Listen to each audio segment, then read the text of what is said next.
A lonely cabin deep in the woods. She was alone. Or was she? What happened next was a true nightmare. It was the night of October 17th, 2019. A cold breeze rustled through the trees as 47-year-old Ada Quintal stepped out of her family's remote cabin in rural Michigan. She took a deep breath, feeling the crisp night air fill her lungs. In one hand, she held a cigarette. In the other, the leash of her dog. It was late, very late, about 1:30 in the morning. The cabin stood alone, surrounded on all sides by dense forest and sprawling swamps. The nearest neighbor was half a mile away, but Ada didn't mind.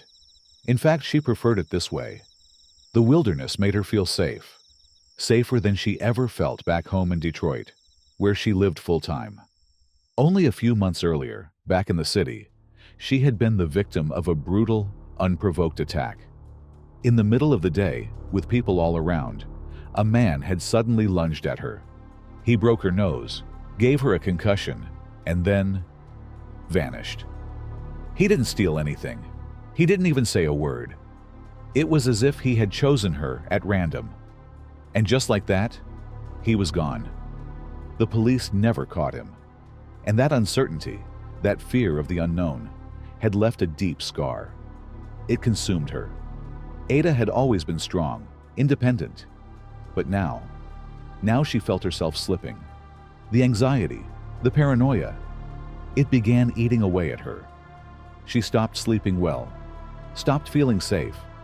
Her body, her mind, both seemed to be failing her. And then, as if the universe was testing her further, she lost her job, laid off from her engineering position, unemployed, depressed, stuck. So when her uncle called with an offer, a way out, she didn't hesitate. "Come stay at the family cabin," he had said. "Fix it up for the winter, and I'll pay you." It was exactly what she needed, a chance to escape, to be somewhere familiar, somewhere peaceful. This cabin had been in her family for 75 years.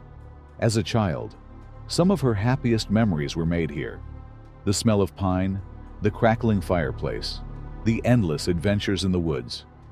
It was her sanctuary, her happy place. So she packed her bags and left Detroit behind, hoping that somehow this place could help her heal. For the past week, Ada and her boyfriend had been staying in this remote cabin, a simple, isolated place, surrounded by dense forest, far away from the noise of the city. They had spent their days making small repairs, fixing up the place, turning it into something livable. A quiet, almost meditative routine. But 2 days ago, her boyfriend had to leave. He went back to the city, where they were working on another property, a condo that needed just as much attention. Now, Ada was alone. Well, not completely. She still had her dog. And that was fine. Ada liked being out here by herself. The solitude, the stillness. It was something she had always enjoyed. This was no big deal. Or at least, that's what she kept telling herself. Tonight, however, tonight felt different. She was restless, frustrated. She couldn't sleep. An hour ago, she had taken a sleeping pill, hoping it would help. But instead of making her drowsy, it left her feeling wired, jittery, anxious. Lying in bed, staring at the ceiling, wasn't going to help. So, she decided to go for a walk. Maybe some fresh air would clear her mind. Maybe the night, the cool wind, the rhythmic sound of her footsteps on the dirt road. Maybe that would be enough to settle her nerves. She grabbed her jacket, slipped her knife into one pocket, her pistol into the other. Just in case. Not that she expected to need them, but being out here, alone, in the middle of nowhere, better safe than sorry. As she stepped outside, the night greeted her with an eerie stillness. No wind, no rustling leaves, just silence. Her dog trotted ahead of her, his tail wagging lazily, oblivious to the darkness around them. The roads surrounding the cabin were narrow and winding, cutting through the dense forest like forgotten veins. There were no streetlights, no houses, just towering trees on either side, their branches arching overhead like skeletal fingers reaching for the sky. It wasn't exactly an ideal place for a nighttime walk, but Ada knew these roads like the back of her hand. She had walked them countless times before, during the day, at sunset, even at night. She wasn't afraid. At least, not yet. She walked for several minutes, her boots crunching softly against the dirt, the sound oddly loud in the quiet night. Then, her dog stopped. He sniffed at a bush, lifted his leg, and started relieving himself. Ada took a slow drag from her cigarette, exhaling the smoke in a thin stream. She glanced around absently, the dim moonlight barely illuminating the path ahead. Everything seemed still, ordinary. But then, something changed. Her dog froze. His body went rigid. His ears perked up, twitching slightly as if picking up on a sound she couldn't hear. Then came the growl. Low, deep. A rumble that vibrated through his chest. Ada's pulse quickened. She followed his gaze, staring into the darkness ahead of them. But there was nothing. At least, nothing she could see.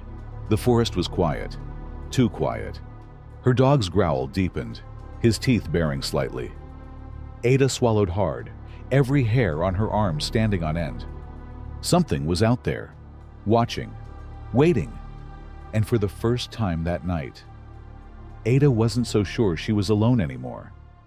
Ada instinctively grabbed her flashlight, her fingers tightening around the cold metal as she raised it, aiming the beam in the direction her dog was staring. The cone of light cut through the darkness, and immediately she saw them.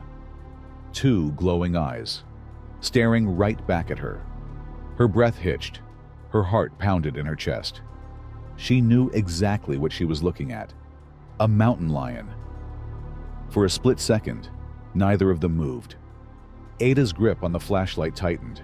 She forced herself to stay calm. Slowly, very slowly, she reached into her pocket, fingers brushing against the cool grip of her gun. But before she could pull it out, the eyes blinked shut. Then, a sound. A low rustling, the crunch of leaves, the subtle shift of weight on the forest floor. And then, it was gone. Ada stood frozen, listening to the fading footsteps as the predator disappeared into the trees. Her pulse thundered in her ears, her breath coming in shallow gasps.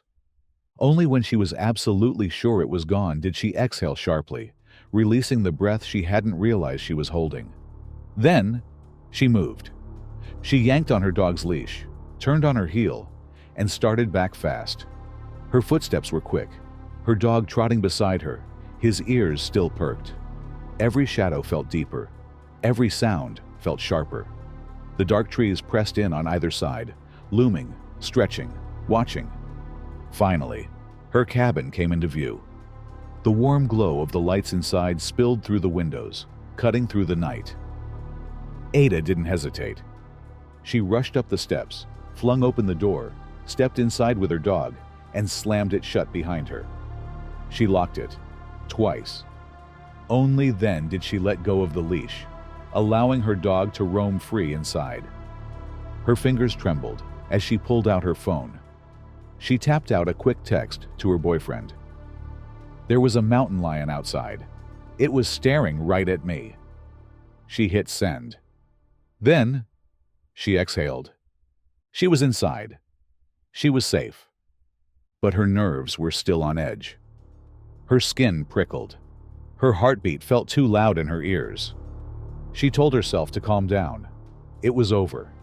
The mountain lion was gone. There was nothing to worry about. And then, snap. A sound. A sharp, crisp snap. Like a twig breaking. Ada froze. The sound had come from outside, right next to the living room window. Her stomach twisted. For a second, she didn't move, didn't breathe, just listened. The way the cabin was set up, the kitchen was right by the front entrance. The living room took up the entire back half of the cabin, and there was a staircase leading to the second floor. From where she stood in the kitchen, she had a clear line of sight into the living room. And she could see the window, the same window where she had just heard that noise. Ada's breath caught in her throat. But the problem was, the cabin was brightly lit inside, and outside. It was pitch black, which meant that from where she was standing, she couldn't see outside. All she could see was the reflection of her own cabin in the glass. If she wanted to see what had made that noise, she'd have to get right up to the window. A chill ran down her spine. Her instincts screamed at her to stay put, to ignore it, to pretend it hadn't happened. But her body moved anyway, slowly, carefully. Her feet barely made a sound against the wooden floor as she crossed the room. Step by step by step. The window loomed ahead of her, an empty void of blackness framed by the dim glow of the cabin lights. Her hands clenched into fists at her sides. And then, she pressed her face against the glass. She stared into the darkness. Her eyes darted left, then right. She squinted, looked harder, and saw nothing. Just trees, just shadows, just darkness. Ada exhaled slowly and stepped back from the window.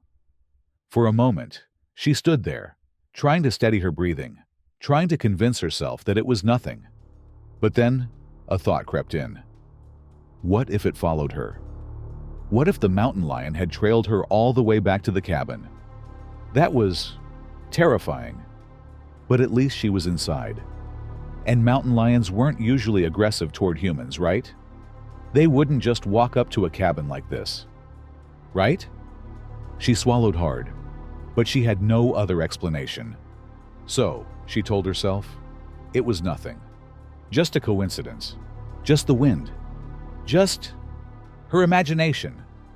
She was safe. And with that thought, she forced herself to move on. She peeled off her coat, dropped her things by the door, tried to shake the feeling that maybe she wasn't as alone as she thought. Ada sank into the couch, exhaling slowly as she reached for the remote and turned on the TV. The glow of the screen filled the living room, casting flickering light against the walls. She tried to focus on the show, tried to relax. And after about 20 minutes, she finally did. Her shoulders loosened. Her breathing steadied.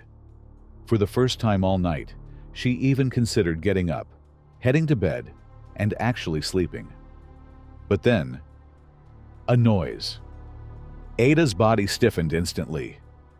It came from the same window, the one in the living room.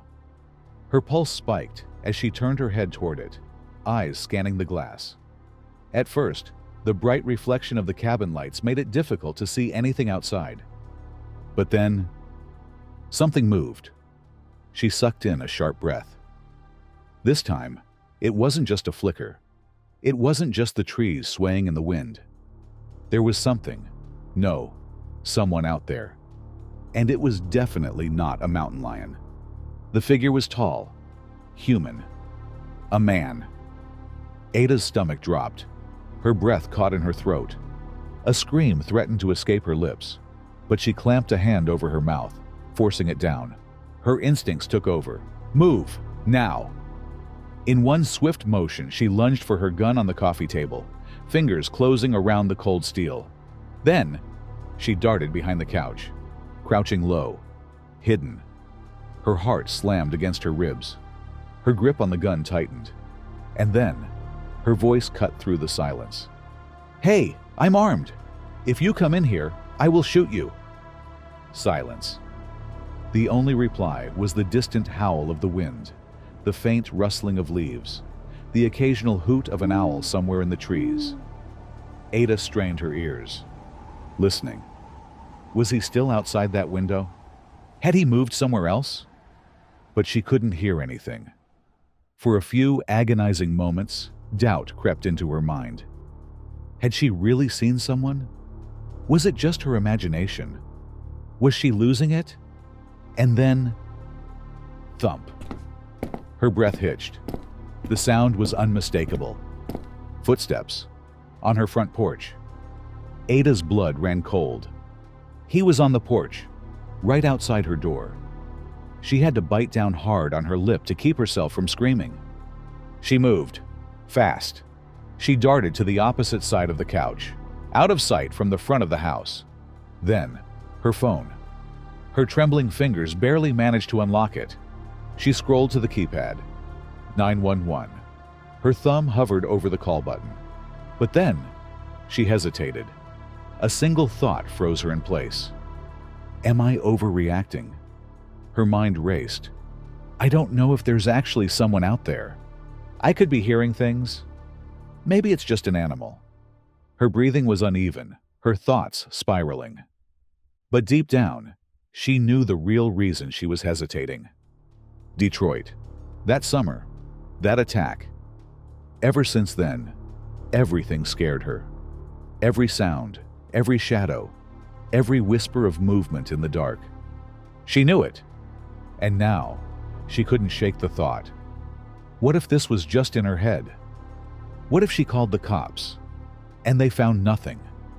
She couldn't bring herself to do it. She didn't want to look crazy. Instead, she took a deep breath and did the next best thing. She called her boyfriend. The phone rang. She pressed it to her ear, listening hard for any other sounds outside. But there was nothing, just the empty, endless ringing. No answer. Ada pulled the phone away, glancing at the time. 2:30 a.m. Of course. He was asleep. She swallowed hard, trying to push back the rising fear. And then she tried someone else. A friend. The phone barely rang twice before her friend picked up. And the moment she heard a familiar voice, Ada broke. The words poured out of her, rushed, frantic. Everything. The walk. The mountain lion. The first noise. The second noise. The man. The footsteps on the porch. She was talking fast, too fast. She knew she probably sounded crazy, but she was scared. And the more she talked, the harder it became to keep her voice steady. Her throat tightened. Her breath hitched. And before she could stop it, her voice cracked. A shaky sob slipped out. And then another. Until Ada was crying. And as she sat there, gripping the phone, trying to hold herself together, she couldn't shake the feeling. The feeling that something was very, very wrong. And that she wasn't alone. Not tonight. Not anymore. Ada was terrified. Really terrified. Her friend must have sensed it too, because their voice was firm. Look, I'm calling the police. This is serious. It's worth having them come out, just to make sure you're okay. Give me the address, and I'll tell them where to go. Ada hesitated for a moment, then gave her friend the address. But before they could dial, she quickly said, "Thank you, but don't call yet. Just stay on the phone with me. Let me check things out first. Let me really make sure this is something before we call the cops." Her friend sighed. "Okay, but hurry. Look around. And then I'm calling them." Ada swallowed hard and took a deep breath, her phone in one hand, her gun in the other. Slowly, carefully. She crept out from behind the couch, staying low, beneath the sightline of the windows. She moved with calculated, silent steps, inching her way from the living room into the kitchen. She reached the sink. This was it. The last place she had heard anything. The front porch. Her heart pounded as she slowly, very slowly, raised her head. Just enough to peek. The window above the sink gave her a clear view of the front porch. Her breath caught. She stared and saw nothing. No one was there. Just the empty, dark forest stretching beyond the porch. She exhaled a shaky, half laugh, half sob, her nerves unraveling all at once. God, I'm losing it. She straightened up, standing all the way now, her body sagging with relief. She felt ridiculous. Had she really just imagined all of this? People lurking outside her house? It had all been in her head. She was about to tell her friend, "False alarm, don't call the police," when she turned. Her eyes flicked toward the living room window, and she froze. Her stomach dropped. There, standing in the exact same window where she had heard those sounds earlier, were the silhouettes of two men, clear as day, standing motionless, looking directly at her. For a split second, she was paralyzed. Then, instinct took over. Ada's body moved before she could think. Her gun snapped up. She took aim at them. And to her horror, they did the same. Two guns, pointed right back at her. Time slowed. Ada didn't hesitate. She fired. Bang! The first shot shattered the glass. Bang! Bang! More shots rang out, the explosion of gunfire filling the cabin. The men fired back. Bullets ripped through the room, splintering wood, shattering picture frames, tearing through furniture. Ada leapt to the ground, hitting the floor hard, knocking the wind from her lungs. But just before she dropped, she was sure she hit one of them. Right in the head. The chaos was deafening. Glass rained down. Smoke filled the air. The sharp stench of gunpowder burned in her nose. On the phone, her friend was screaming, "What's happening? Oh my God, what is happening?" Ada gasped for air, her back pressed against the kitchen island, her fingers gripping the gun so tightly her hands ached. "There's two men! They're shooting! I think I shot one! Call the police!" The line went dead. Silence. Ada's chest heaved as she struggled to listen, to hear past the ringing in her ears. Nothing. The gunfire had stopped. The cabin was eerily quiet. For a brief, terrifying second, Ada thought, "Did I get them both? Was that why it was so quiet?" Her breathing slowed. Her ears strained. And then, a new thought slammed into her like a freight train.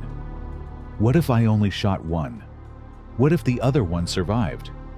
What if he was moving, right now, getting into position to ambush her? Her entire body went ice cold. Think! Think! What do I do? And then, thump. Ada's breath hitched. The sound was loud, heavy, coming from above her, on the second floor. Ada's stomach knotted. He was inside. Somehow, he had gotten inside the cabin. She knew at that moment what she needed to do. Grab her dog. Get out. Run! If the second intruder was inside, upstairs, that meant the forest was clear. She could make a break for it. She could get away. But then, she hesitated. And for one agonizing second, she just sat there, frozen, listening. Because somewhere, deep down, a terrifying thought crept in. What if it wasn't just two men? What if there were more? There, by the kitchen island, Ada remained crouched, her knuckles white as she clutched her gun. Her chest rose and fell with uneven breaths. This was supposed to be her safe place, her beloved family cabin. But now, it felt like a trap, a prison. And as she sat there, listening to the heavy footsteps above her, whoever was up there wasn't in a hurry.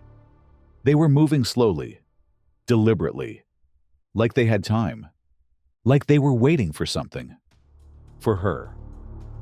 A deep, icy fear settled in her stomach. And then, she started thinking about Detroit. The attack. The night her life had changed forever. Ever since then, fear had consumed her. Every sound, every shadow, every creaking floorboard in the dark. She had spent months terrified of everything. And she was tired of it. Tired of being afraid. Tired of running. No more. Ada took a slow, shaky breath. She tightened her grip on the gun, and she made a decision. She was going to stand her ground. She was going to fight. Her jaw clenched, her heart pounded. She stood up. And with her gun in hand, Ada walked toward the stairs. She placed her foot on the first step, then the second. And then the police arrived at the cabin, sirens cutting through the stillness of the forest. Ada's friend had done exactly what she promised. She called for help, and she warned them. There were at least 2 gunmen. Ada might have shot one of them. I don't know if she's okay. So, when the officers pulled up to the isolated cabin, they came guns drawn. The scene was eerily silent. No movement, no sign of anyone.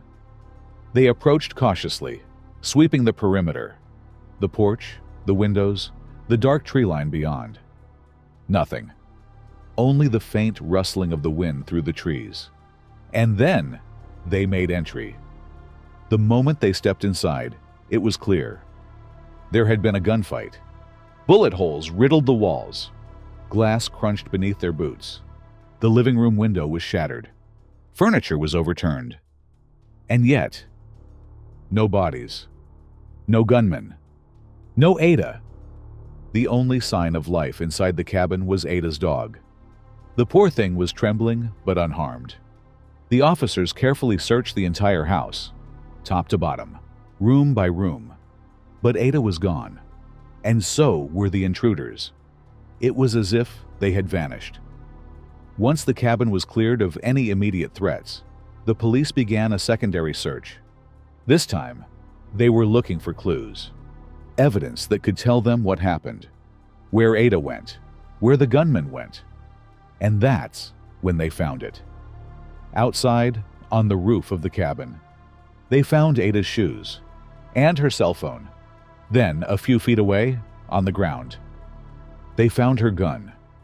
It was as if she had fallen or jumped. The objects were scattered roughly in the same area, suggesting a quick, desperate escape. But where was she? And more importantly, where were the men who attacked her? The moment officers realized Ada was missing, they launched a massive search. They combed through the dense forest surrounding the cabin. Every path, every clearing, every stretch of trees. Nothing. No blood, no footprints, no signs of her, no signs of anyone. It was as if the woods had swallowed her whole. The police then turned their attention to the hospitals. If Ada had managed to shoot one of the intruders, surely he would have sought medical attention. But after checking every emergency room in the area, no gunshot victims had checked in that night. So, pretty quickly, a new theory began to take shape. What if there were no gunmen at all? What if this wasn't a break-in?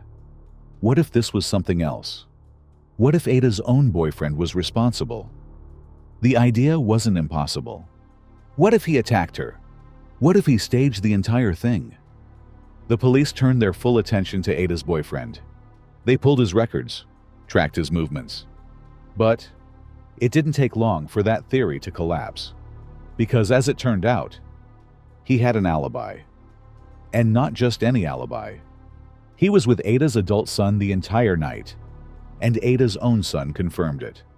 He was with me, I swear. He didn't do this. So the police moved to their next theory. If Ada's boyfriend didn't attack her, what if he hired someone to do it? They looked at his finances, scoured his bank statements, checked for any suspicious transactions. But there was nothing. No large withdrawals, no hidden payments, and most importantly, no motive. By all accounts, there was no conflict between Ada and her boyfriend. No history of violence. No reason for him to want her gone. So that lead, it went nowhere. And now, the police were out of theories. Ada was missing. The gunmen, if they even existed, were gone. And the only evidence left behind were a pair of shoes, a phone, and a gun. But no sign of Ada. And no one knew if she was even still alive. The police would later confirm that Ada had been attacked that summer. A random act of violence. Detroit. A stranger. An attack so brutal that it had shattered her sense of safety. And now, just months later, she was missing. For a time, investigators considered a chilling possibility. What if her attacker had found her? What if he had come back to finish the job? But the idea seemed far-fetched. There was no evidence the man had ever tracked her down. In fact, he had never even been caught. And so, as the days passed, and the search dragged on, the case only became more confusing. The crime scene was a war zone. Bullet holes riddled the cabin, walls, floors, ceiling. The place had been torn apart in the gunfight. But when police recovered the bullets embedded in the cabin's structure, they were all from Ada's gun. Inside, outside, everywhere. However, scattered around the house, both inside and outside, they also found different shell casings. Casings that didn't match Ada's weapon, suggesting that, at some point, other guns had been fired. But if there were other shooters, where were they? As the weeks stretched into months, Ada's disappearance became a mystery that gripped the community. People began to speculate. Whispers, theories. Some believed Ada had staged everything, that she had vanished on purpose, that this was all an elaborate setup, a desperate bid to disappear. Others had wilder ideas. Some said she had been abducted by criminals, by a cult, even by aliens. The theories spread, but the truth remained unknown. And then, the case went cold. No new leads, no new evidence, nothing. Until December 21st, 2019, 2 months after Ada's disappearance, her family made a desperate decision. There was a pond near the cabin, one that had already been searched by police. But Ada's loved ones weren't willing to accept the unknown. They needed closure. So, against all odds, they decided to drain the pond themselves. And when they did, they found her. Ada was dead. Her body was discovered about 300 yards from the cabin. She had been lying there in only a foot of water. At first, it seemed clear. She must have been chased. The gunman must have hunted her down. They caught her, killed her. This is where she fell. This was where her story ended. But then, the autopsy changed everything. When the medical examiner examined Ada's body, they expected to find gunshot wounds. But there were none. Not a single one. No bruises, no scratches, no signs of a struggle. It was as if Ada had simply laid down and died. Which led to one haunting question. How did she die? It wasn't until the toxicology report came back that the truth began to unravel. In the wake of her Detroit attack, Ada had been struggling far more than she had let on. Her trauma had consumed her. She had been battling severe anxiety, unable to sleep, constantly on edge. And, unbeknownst to her family, she had turned to something to cope: substance abuse. That night, the night Ada disappeared, she had taken Valium, a strong sedative. She had also taken anti-anxiety medication. But even after that, she still couldn't sleep. So, she made a decision. She grabbed her jacket, called for her dog, and stepped outside for a walk. A walk to clear her head, to calm her nerves. But there was one more thing, something she hadn't told anyone. Ada wasn't just smoking cigarettes that night. She was smoking methamphetamine, a powerful stimulant. A drug that makes people feel strong, alert, invincible. For Ada, who had spent months feeling weak, afraid, helpless, meth was an antidote, a way to push back the fear. But meth has a dark side. It can make people paranoid, extremely paranoid. And that night, it sent Ada into a downward spiral. It started with the mountain lion, a real flesh and blood animal. When she saw it, she felt pure terror. And when it disappeared into the woods, that terror didn't fade. Instead, it grew. The meth fed it, twisted it, turned it into something else. When Ada returned to her cabin, she was already panicking. And then, she saw shadows in her windows, figures staring back at her. Only, they weren't intruders. They were her own reflection. But her drug-fueled paranoia wouldn't let her see that. She was convinced they were coming for her. So, she grabbed her gun. And when she lifted it, she thought they lifted their guns too. But again, it was only her reflection. The shootout? It had been with herself. Bullets ripping through the cabin, shattered glass. But no real enemy, only shadows, only fear. At some point, Ada must have run upstairs. Maybe she was trying to hide.